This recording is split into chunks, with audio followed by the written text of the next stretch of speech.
சிம்ம ராசி அன்பர்கள் உங்களுக்கு மந்தன் சொல்லக்கூடிய பலன்கள் என்ன அன்பர்கள் 5 விஷயத்துல கவனமா இருக்கணுங்க. என்னென்ன விஷயம் ஒண்ணா இருந்தும் ஒண்ணா இல்லாத மாதிரி தாமரை இலையில தண்ணி மாதிரி இருக்கிற ஒரு மனசு இருக்கும். இதெல்லாம் நான் சொன்ன சின்ன சின்ன விஷயங்கள்ல கொஞ்சம் காஷியஸா இருக்கீங்க அப்படின்னா மட்டும் வந்து பாருங்க. எனக்கு பத்துமலை முருகனை போய் பார்த்துட்டு வரணும்னு ஆசைப்பட்டேன். கதிர்காம முருகனை போய் பார்த்துட்டு வரணும்னு ஆசைப்பட்டேன். கயா போகணும்னு ஆசைப்பட்டேன். காசி போய் கங்கா ஆரத்தி பார்க்கணும்னு ஆசைப்பட்டேன்.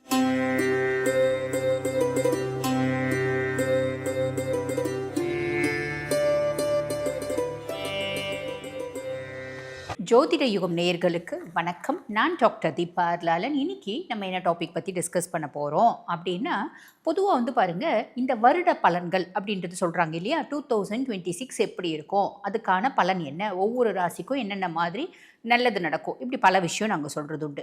இதே மாதிரி பார்த்திங்கன்னா இது வந்து சமீபத்தில் வந்தது. ஜார்ஜியன் கேலண்டர் ஃபாலோ பண்ணி எல்லாரும் வந்து பார்த்திங்கன்னா 2026 அப்படின்ற மாதிரி பலன்களை நாங்கள் சொல்லிட்டு வரோம். நானே நிறைய பதிவுகள் சொல்லியிருக்கேன். ஆனால் இது வந்து பாருங்கள், இதுக்கு முன்னாடி ஒரு விஷயம் வந்து பார்த்திங்கன்னா நம்ம நாட்டில் தொன்று தொட்டு இருந்துச்சு. அது என்ன அப்படின்னா, சூரியன் மகர ராசியில் பிரவேசிக்கும் காலம். இதை வந்து பார்த்திங்கன்னா மகர சங்கராந்தி அப்படிம்பாங்க. அன்னைக்கு அந்த மகர சங்கராந்தி நாள் அதுக்குன்னே வந்து பார்த்திங்கன்னா ஒரு புருஷன் இருக்கான், மகர சங்கராந்தி புருஷன்.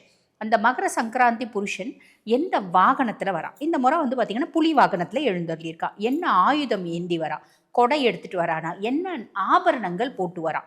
இந்த முறை பாருங்க, வைடூரியத்தை ஆபரணமாக தரிச்சிருக்கா. அப்போ பீடை ஆக அவன் என்ன மாதிரி ரூபம் கொண்டு வரான், எந்த திக்குலேருந்து வரான் அப்படின்றத பொறுத்து, எந்த நட்சத்திரத்தில் வரான், எந்த ராசியில் வரான், இப்படி அதை பொறுத்து வந்து பார்த்திங்கன்னா பலன்கள் அப்படின்னு சொல்கிறது உண்டு. அந்த விதத்தில் வந்து பார்த்திங்கன்னா பொதுவான பலன்களும் கொடுக்கப்பட்டிருக்கு, ஒவ்வொரு ராசிக்கான பலன்களும் கொடுக்கப்பட்டிருக்கு. பொதுவான பலன்கள் என்ன அப்படின்னா, மழை அதிகமாக இருக்குமா போன வருஷம் மாதிரி இந்த வருஷமும். தானியங்கள், நெல், கோதுமை, பருப்பு வகைகள் இதெல்லாம் நல்ல விளைச்சல் இருக்கும் அப்படின்னு கொடுத்துருக்காங்க. பசு பால் நாசம் அப்படின்னு கொடுத்துருக்காங்க. அதே மாதிரி பார்த்தீங்கன்னா ஆன்மீகவாதிகளுக்கு பெருசாக வந்து பாருங்கள், நான் தான் அம்பிகை, நான் தான் ஈசன் சொல்லிட்டுலாம் நிறைய பேர் தெரியுறாங்க பார்த்தீங்களா, அவங்களுக்குலாம் பெரிய கண்டம் இருக்குது அப்படின்னு சொல்லியிருக்காங்க. அதே மாதிரி பார்த்தீங்கன்னா சனி, ஐயப்பன், கால பைரவர், தர்மசாஸ்தா இந்த மாதிரி கடவுள்களோட வழிபாடு அதிகமாகும். ஆன்மீகத்தில் மக்களுக்கு நாட்டம் அதிகரிக்கும். நிலம், வீடு, கட்டுமான துறையில் இருக்கவங்களுக்கு வளர்ச்சி அப்படின்னு கொடுத்துருக்காங்க அப்படின்னு சொல்லியிருக்காரு மந்தன். அதே மாதிரி குளிர்காய்ச்சல், மூட்டு வலி, முதியவர்களுக்கு உடல் நலத்தில் ரொம்ப வந்து பார்த்திங்கன்னா பிரச்சனை, இதெல்லாம் வரத்துக்கு வாய்ப்பு உண்டு. இதுவும் மந்தன் சொல்லக்கூடிய ஒரு பலன்கள் அப்படின்னு சொல்லலாம். அதே மாதிரி உலக நிகழ்வுகள் அப்படின்னு சொல்லும்போது நிலநடுக்கம், நிலச்சரிவு, மலை சார்ந்த இடங்கள் பாதிப்பு. மலை சார்ந்த இடத்துல வந்து பார்த்திங்கன்னா நிலநடுக்கம் வரத்துக்கு, அங்கே பிரச்சனை வரத்துக்கான நிறைய வாய்ப்பு இருக்குது அப்படிங்கிறாரு. கடல் காற்று தொடர்பான பாதிப்புகள், தீ விபத்துகள், இந்த மாதிரி நிறைய விஷயம் சொல்லியிருக்காங்க. அதே மாதிரி பாருங்கள், அரசியலில் பெரிய மாற்றம் நிகழும். ஆக இந்த மாதிரி நிறைய பலன்கள் இருக்குது. இது பொதுவான பலன்கள். இப்போ உங்கள் ராசிக்கு என்ன மாதிரி பலன்கள் மந்தன் சொல்லியிருக்காரு, சட்டுன்னு பார்த்துடலாம் வாங்க. சிம்ம ராசி அன்பர்கள் உங்களுக்கு மந்தன் சொல்லக்கூடிய பலன்கள் என்ன அப்படின்னா, இந்த வருடம் அதிகாரம் அப்படின்றது உங்கள் கையில் எடுப்பீங்களா? சிம்மத்துக்கு எப்பயுமே அதிகாரம் ரொம்ப பிடிக்கும். 100 பேர் இருக்காங்க அப்படின்னா கூட நான் அதில் ஒரு டாமினேட்டிங் ஒரு போஸ்ட்டில் இருக்கணும், டாமினேட் பண்ணக்கூடிய பர்சனாக இருக்கணும், மற்றவங்களுக்கு கட்டளை இடக்கூடிய பர்சனாக இருக்கணும், தலைவனாக இருக்கணும் அப்படின்னு ஆசைப்படக்கூடியவங்க தான் சிம்மராசி என்பர்கள். அப்படிப்பட்டவங்களுக்கு இந்த வருடம் வந்து அதிகாரம் உங்கள் கையில் வரும் அப்படின்னு சொல்லியிருக்காரு. அதே மாதிரி பதவி உயர்வு வரும் அப்படின்னு சொல்லியிருக்காரு. அரசு நிர்வாக ஆதரவு, அரசாங்கம் சார்ந்த வேலைகளில் செய்கிறவங்களுக்கு, அந்த நிர்வாகத்தில் இருக்கவங்க உங்களுக்கு சப்போர்ட்டிவாக இருப்பாங்க. இல்லைங்க, நாங்கள் அரசாங்கம் சார்ந்த வேலை செய்யலை, ஆனால் கவர்மெண்ட் ஓரியன்ட் பிஸ்னஸ் செய்கிறோம், இல்லை அரசு ஒரு ரீதியாக வந்து பார்த்திங்கன்னா டெண்டர் எடுக்கிறது, ரோடு போடுறது, இந்த மாதிரி விஷயம்லாம் செய்கிறோம் அப்படின்னாலும் உங்களுக்கு ஒரு பெருத்த ஆதரவு அரசாங்கத்தின் ரீதியாக வரும் அப்படின்னு சொல்லியிருக்காரு. அகந்தை தவிர்க்கவும், உங்களோட ஒரு ரூட்னஸ்ஸை நம்ம வந்து பார்த்திங்கன்னா குறைக்கணும், ரொம்ப ஆணவம், அகந்தை அதெல்லாம் இருக்கக்கூடாது, அமைதியாக இருக்கணும் அப்படின்னு சொல்லியிருக்காரு. கண், இதயம், கவனம் அப்படின்னு இருக்காரு. அப்போனா என்ன அர்த்தம்? கண் சார்ந்த பிரச்சனைகள் வரத்துக்கு வாய்ப்பு உண்டு, இருதயம் சார்ந்த பிரச்சனைகள் வரத்துக்கு வாய்ப்பு உண்டு. ஆக ஆரோக்கியத்தில் கவனம் அப்படின்னு சொல்லியிருக்காரு. அப்போ நம்மளுக்கு சின்ன சின்ன கண்ணில் குறைபாடுகள் வருது அப்படின்னா கூட உடனே வைத்தியம் பண்ணிடுங்க. ரொம்ப சிம்பிள், புரியுதுங்களா? சரி, அது மட்டும் இல்லாமல் சிம்மராசி அன்பர்கள் 5 விஷயத்தில் கவனமாக இருக்கணுங்க. என்னென்ன விஷயத்தில் கவனமாக இருக்கணும் அப்படின்னா, மொதல் விஷயம், பெரிய லெவலில் கடன் கொடுக்கவும் கொடுக்காதீங்க, யார்கிட்ட இருந்தும் கடன் வாங்கவும் வாங்காதீங்க. ரொம்ப சிம்பிள், ஓகேங்களா? வேலை செய்கிறதுல சின்ன சின்ன குழப்பங்கள், சின்ன சின்ன மனஸ்தாபங்கள், மனமுட்டங்கள், மனசஞ்சலங்கள் வருது அப்படின்னாலும் இதுவும் கடந்து போகும் அப்படின்னு அமைதியாக இருங்க. ஸோ நம்ம எதிர் வீடு, பக்கத்து வீடு, 4வது வீடு இவங்களாம் ஏதாவது ஒரு பிரச்சனை நம்ம நல்லா இருந்தால் பிடிக்காம பண்ணிட்டு இருக்காங்க அப்படின்னாலும் அவங்கள பெருசாக நம்ம வந்து பார்த்திங்கன்னா மனதளவில் அவங்கள யோசிக்கணுன்ற நெசசிட்டியே கிடையாதுங்க. அதை அப்படியே தூக்கி போட்டு போயிட்டே இருக்கலாம். ஃபேமிலியில் சின்ன சின்ன குழப்பங்கள் வருது அப்படின்னாலும் வீட்டில் யாருக்கு வந்து ஸ்மூத்தாக பேசுவாங்களோ அவங்கள வச்சு டீல் பண்ணுங்கள். யார் பேசியும் அது வந்து பார்த்திங்கன்னா பிரச்சனை முடியாது அப்படின்னு அமைதியாக இருங்க. நேரமும் காலமும் சந்தர்ப்பமும் சூழ்நிலையும் சாதகமாக வரும்போது பிரச்சனை தானாக போயிடும். முக்கியமான விஷயம் என்ன அப்படின்னா ஆரோக்கியத்தில் கவனம் அப்படின்றது வச்சுக்கோங்க. ரொம்ப சிம்பிள். மற்றபடி பெருசாக யோசிக்கணும் அப்படின்ற அவசியம் இல்லை.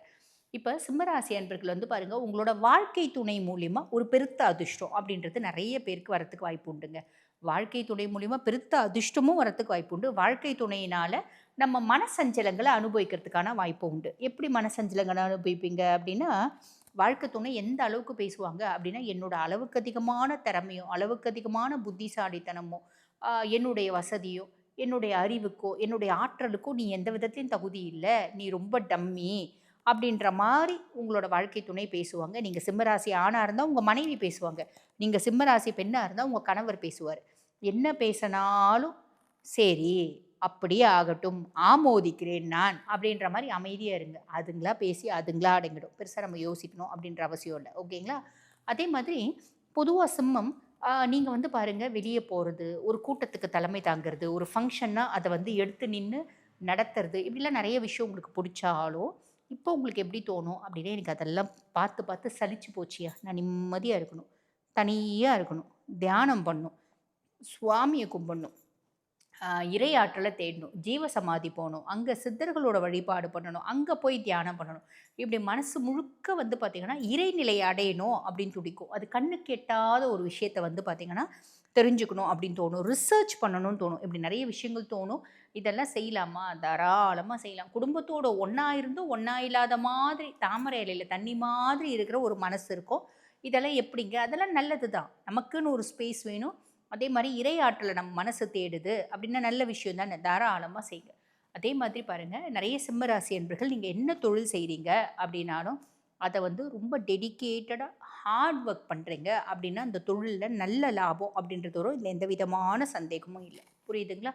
அடுத்து உங்களோட மூத்த சகோதர சகோதரிகள் உங்களுக்கு ரொம்ப சப்போர்ட்டிவாக இருப்பாங்க. ஃப்ரெண்ட்ஸ் ரொம்ப சப்போர்ட்டிவாக இருப்பாங்க. இதெல்லாம் ப்ளஸ்ஸு தான். அதுக்கப்புறம் வந்து பாருங்கள், நிறைய சிம்மம் வீடு வாங்கிறது, கார் வாங்கிறது, ஏதோ ஒரு ப்ராப்பர்ட்டி ரெஜிஸ்ட்ரேஷன் பண்ணுறது, ஒரு ஆன்மீக டூர் போகிறது. ரொம்ப நாளாக வந்து பாருங்கள், எனக்கு பத்துமலை முருகனை போய் பார்த்துட்டு வரணும்னு ஆசைப்பட்டேன், கதிர்காம முருகனை போய் பார்த்துட்டு வரணும்னு ஆசைப்பட்டேன், கயா போகணுன்னு ஆசைப்பட்டேன், காசி போய் கங்கா ஆரத்தி பார்க்கணுன்னு ஆசைப்பட்டேன். இப்படி நிறைய ஆசைகள் வந்து பார்த்திங்கன்னா ஆன்மீகம் சார்ந்து நிறைவேறும்.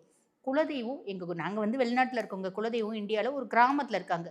நாங்கள் குலதெய்வ வழிபாடு பண்ணணும்னு நினச்சேன். நீங்கள் வந்து சிம்மம்மா இந்த காலகட்டத்தில் வருவீங்க, குலதெய்வ வழிபாடு பண்ணுவீங்க, குலதெய்வத்தினோட அனுகிரகத்துக்கு பாத்திரமாவீங்க அப்படின்னு சொல்லலாம். அதே மாதிரி பாருங்கள், ஏதோ ஒரு விதத்தில் சிம்மம் உங்களோட கம்ஃபர்ட் அதிகமாகும். அது 10 ரூபா கம்ஃபர்ட் ஆனால் சரி, 10,000 ரூபாய் கம்ஃபர்ட் ஆனால் சரி, முதல்ல இருந்ததுக்கு பரவாயில்லப்பா. நான் முதல்ல வீட்டுக்கும் ஆஃபீஸ்க்கும் நான் 2 மணி நேரம் ட்ராவல் பண்ணி நாயாட்டம் அலைவேன். அந்த வேலை வேணான்னு தூக்கி போட்டேன். பக்கத்துலேயே ஒரு வேலை கிடச்சிச்சு. அப்படியே 10 நிமிஷம் போகிறேன், வர கம்ஃபர்ட்டாக இருக்குது. முதலையும் இதே ஆஃபீஸில் தான் வேலை செஞ்சேன். எங்கள் மனைவி குடும்பம்லாம் வெளியூரில் இருந்துச்சு. நான் வந்து மெஸ்ஸில் சாப்பிட்டு ஏதோ பண்ணி குடல் புண்ணாகி அல்சராகி ரொம்ப கஷ்டத்தில் இருந்தேன். இப்போ மனைவி கூட வந்துட்டாங்க. நல்ல வீட்டில் திவ்யமாக சமைச்சு கொடுக்குறாங்க, சாப்பிட்டு போகிறேன். இப்படி ஏதோ ஒரு விதத்தில் என்னோடய சுகம் அதிகமாகுது அப்படின்ற மாதிரி ஒரு அமைப்புங்க. கடன் நிறைய இருக்குங்க. கொஞ்சம் கொஞ்சமாக கடனை அடைக்க ட்ரை பண்ணுறேன். கொஞ்சம் கொஞ்சமாக கடனை அடைச்சிட்டும் வரேன். உடல் சார்ந்த உபாதைகள் நிறைய இருக்குது. மருந்து மாத்திரை சாப்பிட்டு இப்போ ஏதோ ஓரளவுக்கு நல்லா இருக்கேன். உணவு முறையும் ஃபோக்கஸ் பண்ணுறேன், டாக்டர் சொல்கிறதையும் ஃபாலோ பண்ணுறேன், மெடிசன்ஸும் எடுக்கிறேன், எக்ஸசைஸும் பண்ணுறேன், நான் நல்லா இருக்கேன் அப்படின்ற மாதிரி அமைப்புங்க. அதே மாதிரி பாருங்கள், எனக்கு ஒரு பிரச்சனை, யார்கிட்டையும் சொல்ல முடியாத பிரச்சனை ஒன்று இருந்துச்சு. அது என்னோட ஒரு லைட்டாக ஒரு டீவியேஷன், கேரக்டரில் லைட்டாக ஒரு டெட்ரேட் ஆச்சு. அதனால் என்னுடைய சஞ்சலத்தினாலேயும் மனசு லைட் சபலத்தினாலேயும் நான் ஒரு சின்ன பிரச்சனையில் ட்ராப் ஆனேன். அது வந்து பார்த்திங்கன்னா, என்ன பண்ணுறதுன்னு தெரியாமல் முழிச்சிட்ருக்கீங்க அப்படின்னா கூட இந்த காலகட்டம், இந்த ஒரு வருடத்தில் அது ரிலீவ் ஆகிடும். கவலைப்பட வேண்டாம், தைரியமாக இருக்கலாம் அப்படின்னு சொல்லலாம். அதே மாதிரி பாருங்கள், நிறைய சிம்மத்துக்கு வந்து பாருங்கள், ஒரு இடத்துலேருந்து இன்னொரு இடத்துக்கு போய் வேலை செய்யறதுக்கான பிராப்தமும் உண்டு. அம்மானோட சப்போர்ட் பரிபூர்ணமாக கிடைக்கிறதுக்கு வாய்ப்பு உண்டு நிறைய சிம்மராசி என்பர்களுக்கு. எங்கள் அம்மா முதல்ல இருந்தே எங்களுக்கு சப்போர்ட்டு தாங்க. ஆனால் அம்மாவுக்கு வந்து ஹெல்த் இஷ்யூஸ் இருக்குது, ஹெல்த் இஷ்யூஸ் இருந்துட்டு இருக்கு அப்படின்னா இப்போ வந்து பாருங்கள் அம்மாவே யோசிப்பாங்க, ஐயோ நம்ம குழந்தைக்கு யாரும் சப்போர்ட் இல்லையே, நம்ம ஒழுங்காக மருந்து மாத்திரை சாப்பிடலாம், நம்ம டாக்டர் சொல்கிறதெல்லாம் ஃபாலோ பண்ணலாம், ஃபாலோ பண்ணிவிட்டு நம்ம நல்ல இம்ப்ரூவ் ஆனால் நம்ம வந்து குழந்தைங்களோட சப்போர்ட்டாக இருக்கலாமே அப்படின்னு அம்மாவும் நினைப்பாங்க. அதுக்கு மேலே இதுக்கு முன்னாடி அவங்க மருந்து மாத்திரை எல்லாமே கரெக்டாக தாங்க சாப்பிட்டுருந்தாங்க, உடம்பு பெருசாக ரெஸ்பாண்ட் பண்ணலை, மருந்து மாத்திரையை வந்து உடம்பு வந்து எஃபிகசி ஆக்ட் பண்ணலை அப்படின்னாலும் இந்த காலகட்டம் இந்த ஒரு வருடம் அவங்க சாப்பிட்ற வைத்தியம் மருந்து மாத்திரை அவங்க எடுத்துக்கிற வைத்தியம் எல்லாம் பலிதமாகி அவங்களோட ஃபுல் ஃப்ளெட் சப்போர்ட் அப்படின்றது உங்களுக்கு கிடைக்குங்க. ஆக சிம்மராசி என்பர்கள் நான் சின்ன சின்ன விஷயம் சொன்னேன், அந்த சின்ன சின்ன விஷயத்தில் கொஞ்சம் காஷியஸாக இருக்கீங்க அப்படின்னா மட்டும் போதுமானது. இந்த வருடம் உங்களுக்கு நல்லது நடக்கும், நல்லது மட்டுமே நடக்கும். வாழ்த்துக்கள். இப்போ நான் சொன்னது வந்து பாருங்க உங்கள் ராசிக்கான பொதுவான பலன் இல்லைம்மா, எங்கள் சுய ஜாதகம் என்ன மாதிரி பலன்களை சொல்லுது அதையும் தெரிஞ்சுக்கணும். என்ன தசை நடக்குது, தசநாதன் வலுவாக இருக்கானா, இந்த காலகட்டத்தில் நாங்கள் சில முக்கியமான விஷயங்களை செய்யலான் இருக்கோம். வீடு கட்டலான் இருக்கோம், பிள்ளைங்களுக்கு திருமண வரன் பார்க்கலான் இருக்கோம், இல்லை நாங்களே இளம் வயசு எங்களுக்கு திருமணம் வந்து பார்த்திங்கன்னா வரன் தேடி கூடி வருமா அப்படின்னு பார்க்கலான் இருக்கோம். அதே மாதிரி குழந்தைங்கள வெளிநாடு அமைச்சு படிக்க வைக்கலான் இருக்கோம். ஒரு சொத்து பிரச்சனை இருக்குது, அதுக்கு முடிவு வருமானு பார்க்கலான் இருக்கோம். இப்படி பல கேள்விகளுக்கு வந்து பாருங்கள் உங்கள் சுய ஜாதகம் தான் தீர்வு. உங்கள் சுய ஜாதகத்தை பார்த்தா இது நடக்கும், நடக்காது, காத்துன்ட்ருக்கணும், இல்லை கிடைக்கவே கிடைக்காது, இப்படி பல பதில்கள் அப்படின்றது வரும். ஆக இந்த பதிவை பார்த்துட்டு இருக்கோங்க, எங்களோட சுய ஜாதகத்தை பார்க்கணும் அப்படின்னு விருப்பப்படுறீங்கன்னா நான் பேசிகிட்டு இருக்கும்போதே எங்களோட வாட்ஸ்அப் நம்பர் கொடுத்துருப்பாங்க, அந்த வாட்ஸ்அப் நம்பருக்கு கால் பண்ணி அப்பாயின்மெண்ட் ஃபிக்ஸ் பண்ணி என்கிட்ட பேசிக்கலாம். தேங்க்யூ.